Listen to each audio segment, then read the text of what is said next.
Hello friends, welcome back JP law classes में आप सबका स्वागत है दोस्तों। आज लो का टेस्ट नंबर 26 से 26 है। मोस्ट इंपोर्टेंट क्वेश्चन है। माइनर एक्ट से लिए गए हैं सारे क्वेश्चन। ठीक है। माइनर एक्ट से लिए गए हैं। अगर आप इस चैनल पर नए हैं तो एक बार इस चैनल को सब्सक्राइब कर लेना, बेल आइकन में क्लिक कर लेना, जिससे कि नेक्स्ट क्लास का नोटिफिकेशन आपको मिल सके। और सेशन को लाइक कर देना, शेयर कर देना फटाफट से। ठीक है, तो आज का सेशन स्टार्ट कर रहे हैं। तो पहला क्वेश्चन आज का बताइए, इसका आंसर दीजिए फटाफट से।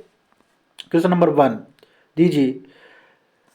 किशोर न्याय बालकों की देखरेख संरक्षण अधिनियम 2015 की किस धारा में भीख मांगने से को परिभाषित किया गया है? In which section of juvenile justice care and protection of children act 2015 begging has been defined under section 2 clause 2 2 clause 8 2 clause 9 2 clause 11 धारा 2 clause 2 धारा 2 2 clause 2 में या धारा 2 क्लोज 8 में या धारा 2 क्लोज 9 में या धारा 2 क्लोज 11 में? बताइए किसके अंदर डिफाइन करा गया? बैगिंग कहाँ डिफाइन करा गया? फटाफट से दीजिए answer. Section 2 close 2 2 close 8 2 close 9 2 close 11। फटाफट से करेक्ट आंसर दीजिए। तो गाइस इसका राइट आंसर हो जाएगा ऑप्शन नंबर बी करेक्ट, यानी इस धारा 2 क्लोज 8 में यानी कि सेक्शन 2 क्लोज 8 में ये डिफाइन करा गया है। ठीक है, बैगिंग यानी भीख मांगने से इसका मतलब है, परिभाषित किया गया है। भीख मांगना कहाँ परिभाषित किया? सेक्शन 2 क्लोज 8 के अंदर। ठीक है, 2 क्लोज 8 में। ठीक है, नेक्स्ट 2 क्लोज 9 में क्या, 2 क्लोज 2 में क्या डिफाइन किया? यानी कि धारा 2 क्लोज 2 में यानी कि 2 यानी कि धारा 2 यानी कि 2 में यानी कि क्लोज अडॉप्शन यानी धारा 2 क्लोज 2 में दत्तक ग्रहण डिफाइन कर रखा है। और 2 क्लोज 9 में best interest of the child यानी कि धारा 2 क्लोज 9 में बालक का सर्वोत्तम हित डिफाइन कर रखा है। और सेक्शन 2 क्लोज 11 में सेंट्रल अथॉरिटी, धारा 2 क्लोज 11 केंद्रीय प्राधिकरण डिफाइन कर रखा है। ठीक है, 2 क्लोज 2 में अडॉप्शन, 2 क्लोज 9 में best interest of the child बालक का सर्वोत्तम हित, 2 क्लोज 11 में सेंट्रल अथॉरिटी केंद्रीय प्राधिकरण, 2 क्लोज धारा 2 क्लोज 11 में। ठीक है, नेक्स्ट यहाँ तक क्लियर? ठीक है, नेक्स्ट क्वेश्चन नंबर सेकंड का बता दीजिए आंसर फटाफट से। अनुसूचित जाति अनुसूचित जनजाति अत्याचार निवारण अधिनियम 1989 के तहत अनुसूचित जाति अनुसूचित जनजाति का अर्थ बताइए। अर्थ क्या है? Meaning of schedule caste schedule tribes under the schedule caste schedule tribes prevention of atrocity act 1989। जो संविधान ऑप्शन नंबर 1 जो संविधान के अनुच्छेद 367 के खंड 22 और 26 में है, under close 22-26 of this of the article 367 of constitution. जो संविधान के अनुच्छेद 360 के खंड 25-20 में, अंडर क्लोज 25-20 और आर्टिकल 360 ऑफ दिस कॉन्स्टिट्यूशन। जो संविधान के अनुच्छेद 366 के खंड 24-25 में, under close 24-25 article 366 of constitution. और डी जो संविधान के अनुच्छेद 365 में, अंडर आर्टिकल 365 ऑफ कॉन्स्टिट्यूशन। बताइए करेक्ट आंसर दीजिए। यानी कि SST अनुसूचित जाति अनुसूचित जनजाति का अर्थ कहाँ डिफाइन कर रखा है वो बताइए। आर्टिकल यानी संविधान के अंदर आर्टिकल कौन से आर्टिकल में दे रखा है बताइए। करेक्ट आंसर कौन सा? ऑप्शन नंबर यानी कि बी सी करेक्ट हो जाएगा।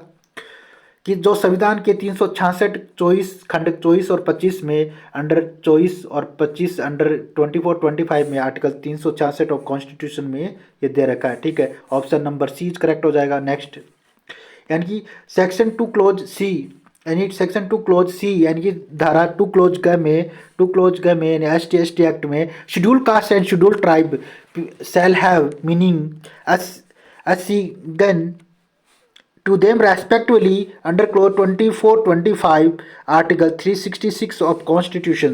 यानी कि धारा 2 क्लोज ग में अनुसूचित जाति अनुसूचित जनजातियों का वही अर्थ होगा जो संविधान के अनुच्छेद 366 के खंड 24 और 25 में है। ठीक है, नेक्स्ट ये 2 क्लोज सी में डिफाइन कर रखा है। ठीक है, 2 क्लोज ग में। ठीक है, नेक्स्ट बताइए थर्ड का आंसर दीजिए। Question number 3 in which section of Rajasthan excise act 1950 D nature has been defined. Rajasthan आबकारी अधिनियम 1950 किस धारा में विकृतीकृत को परिभाषित किया गया है? Section 3 close 2 3 close 3 3 close 5 3 close 15। धारा 3 क्लोज 2 3 क्लोज 3 3 क्लोज 5 3 क्लोज 15। बताइए फटाफट से दीजिए।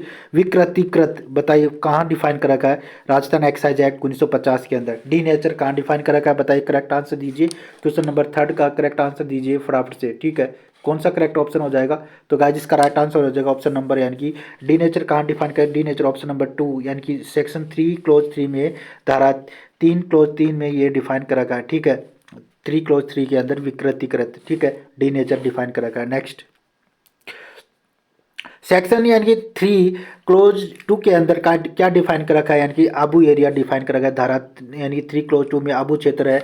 और 3 क्लोज 5 में एक्साइज कमिश्नर को डिफाइन कर रखा है, आबकारी आयुक्त को। और धारा 2 क्लोज 5 में और 2 क्लोज 15 में लिकर है, लिकर यानी धारा 2 क्लोज 15 में शराब को डिफाइन कर रखा है, ठीक है, यहाँ तक क्लियर, ठीक है। आबू एरिया में 2 क्लोज 3 में, 2 क्लोज 5 में एक्साइज कमिश्नर, 2 क्लोज 15 में लिकर यानी शराब, शराब को डिफाइन कर, 3 क्लोज 15 के अंदर, ठीक है। और 3 क्लोज 5 के अंदर आबकारी आयुक्त, और धारा 3 क्लोज 2 के अंदर आबू क्षेत्र को डिफाइन कर रखा है, ठीक है। नेक्स्ट क्वेश्चन नंबर 4 का दीजिए, फटाफट से आंसर दीजिए। Who have a power to declare, who have a power to declare what is to be deemed liquor under Rajasthan excise act 1950, ठीक है, इसका करेक्ट आंसर दीजिए।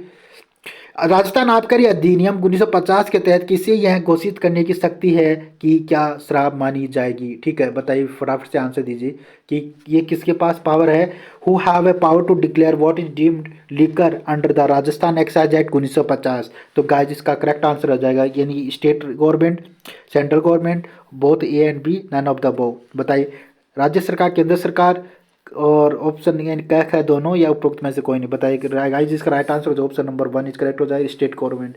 ये किसके पास है? राज्य सरकार के पास यह घोषित करना कि ये लिकर है, ठीक है, शराब मानी जाएगी, लिकर मानी जाएगी, ठीक है। तो सेक्शन 4 डील करता है power of state government to declare what is to be deemed liquor. धारा 4 राज्य सरकार की यह घोषित करने की शक्ति है कि शराब को समझा जाए, ठीक है। नेक्स्ट अंडर क्वेश्चन नंबर 5 का दीजिए। Under arms act ammunition are define in, आयुध अधिनियम के तहत गोला बारूद को परिभाषित किया गया है किस सेक्शन में? धारा 2 क्लोज ख में, सेक्शन 2 क्लोज बी, या धारा 2 क्लोज क में, सेक्शन 2 क्लोज ए, या धारा 2 क्लोज च में यानी सेक्शन 2 क्लोज एफ, और धारा 2 क्लोज 2 जी में, या धारा 6 में 2 क्लोज 6। बताइए, फटाफट से दीजिए, करेक्ट आंसर दीजिए। तो 5 का कौन सा आंसर करेक्ट हो जाएगा, बताइए। तो गाइस एम्यूनिशन को कहाँ डिफाइन करेगा? ऑप्शन नंबर 1 इज करेक्ट हो जाएगा। ऑप्शन नंबर बी यानी 2 धारा, यानी धारा 2 क्लोज का में डिफाइन करा गया है, 2 क्लोज बी के अंदर यानी कि एम्यूनिशन यानी गोला बारूद को डिफाइन करा गया है, ठीक है। और नेक्स्ट, और 2 ए में क्या डिफाइन करा गया, यानी कि एक्विजेशन यानी अर्जन करना। और 2 एफ के अंदर डिफाइन कर रखा है लाइसेंसिंग अथॉरिटी यानी अनुज्ञापन प्राधिकारी, ठीक है। और सेक्शन 2 जी यानी 2 जी के अंदर डिफाइन प्रिस्क्राइब विहित यानी धारा 2 6 में विहित को डिफाइन कर रखा है। और 2 6 में यानी कि 2 6 में लाइसेंसिंग अथॉरिटी यानी अनुज्ञापन प्राधिकारी। और 2 ए में एक्विजेशन यानी अर्जन करना, एक्विजेशन को डिफाइन कर रखा है, ठीक है। क्वेश्चन नंबर 6 का दीजिए, फटाफट से आंसर दीजिए, 6 का करेक्ट आंसर दीजिए, 6 का आंसर दीजिए फटाफट से सबके सब। Under which section magistrate has power to search and seizure of firearms and ammunitions, ठीक है। किस धारा के तहत मजिस्ट्रेट को आग्नेयास्त्रों और गोला बारूद की तलाशी और अभिग्रह की शक्ति है? अंडर आर्म्स एक्ट के अंदर बताना है कौन सा सेक्शन है, धारा 16, 23 या 33 या 22। बताइए, 16, 23 या 33, 22। बताइए, करेक्ट आंसर दीजिए। क्वेश्चन नंबर 6 का करेक्ट आंसर दीजिए कि magistrate has a power to search and seizure of firearms ammunitions, ठीक है। तो बताइए करेक्ट आंसर गाइज क्या हो जाएगा? ऑप्शन नंबर यानी कि 22 correct, option number D correct हो जाएगा। 22 के अंदर दे रखा है, ठीक है। सेक्शन 22 के अंदर ये दे रखा है यानी कि मजिस्ट्रेट है power to search and seize firearms ammunitions, यानी कि मजिस्ट्रेट को आग्नेयास्त्रों और गोला बारूदों की तलाशी और अभिग्रहण करने की शक्ति है सेक्शन 22 के अंदर, सेक्शन 22 के अंदर, ठीक है। नेक्स्ट क्वेश्चन नंबर 7 का आंसर दीजिए फटाफट से, ठीक है। क्वेश्चन नंबर 7 का आंसर दीजिए। तो करेक्ट आंसर कौन सा है? Provision related to prevention of the leakage by person interested with examination work provide under which section of Rajasthan public examination prevention of unfair means act 1992। Rajasthan सार्वजनिक परीक्षा अनुचित साधनों की रोकथाम अधिनियम 1992 की किस धारा में परीक्षा क्रियान्वयस्थ व्यक्ति के द्वारा प्रकटन की रोकथाम से संबंधित प्रावधान उल्लंघित है। धारा 4, धारा 5, धारा 6, धारा 7, सेक्शन 4, 5, 6, 7। बताइए फटाफट से करेक्ट आंसर दीजिए। यानी कि provision related to prevention of the leakage by person interested with examination work provided under which section. ठीक है, बताइए। तो करेक्ट आंसर हो जाएगा ऑप्शन नंबर 5 में दे रखा, ऑप्शन नंबर बी यानी 5 में दे रखा है। ठीक है, 5 डील करता है ऑप्शन नंबर, यानी कि provision related to prevention of the leakage by person interested with examination worker provide under which section of Rajasthan public examination. ठीक है, 1992। ठीक है, next question number 8। Question number 8 का आंसर दीजिए फटाफट से सबके सब। In which section of Rajasthan public examination measure to prevent unfair means in recruitment act 2022 the examination authority is provided। Examination authority को कहाँ डिफाइन कर रखा है वो बताना है। राजस्थान सार्वजनिक परीक्षा भर्ती में अनुचित साधनों की रोकथाम के उपाय अधिनियम 2022 का कौन सी धारा में परीक्षा प्राधिकरण उल्लंघित है? बताइए। Section 2F, 2B, 2E, 2C, धारा 2 च, 2 ख, 2 ड, 2 न, 2 ग। बताइए फटाफट से दीजिए, करेक्ट आंसर दीजिए, करेक्ट आंसर दीजिए। यानी कि 8 का करेक्ट आंसर दीजिए। तो गाइज कौन सा ऑप्शन करेक्ट हो जाएगा वो बताना फटाफट से। ठीक है, विच ऑप्शन इज करेक्ट? धारा 2F कौन सा वो करेक्ट हो जाएगा? 2B, 2E, 2C। तो गाइज इसका right answer option number second is correct हो जाएगा। यानी धारा 2B के अंदर ये डिफाइन कर परीक्षा यानी कि परीक्षा प्राधिकरण को एग्जामिनेशन अथॉरिटी को डिफाइन करेगा। और 2F में क्या अनफेयर मीन्स डिफाइन करेगा अनुचित साधन। ठीक है, और 2C में क्या डिफाइन कर रखा है? 2C के अंदर डिफाइन एग्जामिनेशन सेंटर डिफाइन करेगा। और 2E के अंदर क्या डिफाइन करेगा? यानी पब्लिक एग्जामिनेशन यानी सार्वजनिक परीक्षा को डिफाइन करेगा। ठीक है, 2C के अंदर एग्जामिनेशन यानी कि एग्जामिनेशन सेंटर को परीक्षा केंद्र को डिफाइन करेगा।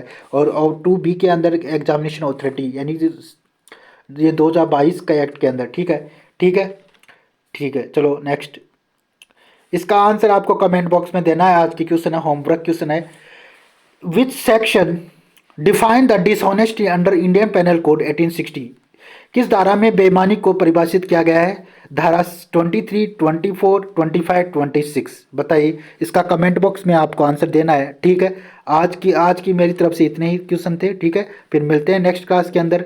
ठीक है, एक बार जाते जाते सब सेशन को लाइक कर दें, शेयर कर दें। ठीक है, मिलते हैं नेक्स्ट क्लास में। If you like this video do subscribe my channel. इसका आंसर आपको कमेंट बॉक्स में बताना है कि डिसऑनेस्टी कहाँ डिफाइन कर रखी है आईपीसी के अंदर। बताइए फटाफट से, इसका बेईमानी से परिभाषित कहाँ कर रखा है वो सेक्शन बताना आपको कमेंट बॉक्स में। ठीक है, तो मिलते हैं नेक्स्ट क्लास में। Thank you for watching this video.